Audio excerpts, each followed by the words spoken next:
Alright, y'all, real quick, what I'm doing, these handles were getting a little old and run down. They were still salvageable enough that I could actually use them as templates.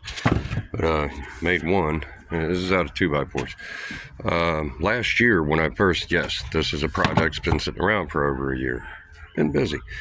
When I first looked into it, these were $30-some a piece last year. And I mean, for one it was 30-some bucks. I can't remember the total. It was $30-some for a single wheelbarrow handle. So that's what, let's say $30. You're talking $60 for 2 wheelbarrow handles.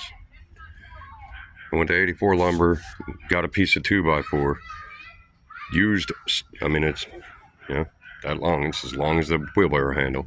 I cut it that long. Used the other piece for something else. I'm getting 2 wheelbarrow handles out of it.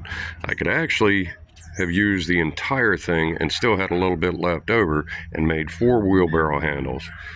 And at that time, because this is from last year, at that time that did cost me, I think, like $8, $9, because it was the not so cool looking, not so pretty looking pieces. Don't care, it's a tool handle. It's just got to work. Anyway, I'll show you more in a little while. Okay, y'all, the only thing left to do on here, and by the way, I used a grinder to get these down. Couldn't find the metal thing, so I just screwed a piece of oak into it. The only thing left to do is I gotta find the bolts for these. And if I can't find them, I'm gonna dig through my stuff, because I'm not going to buy stuff when I have piles and piles of hardware that just might work.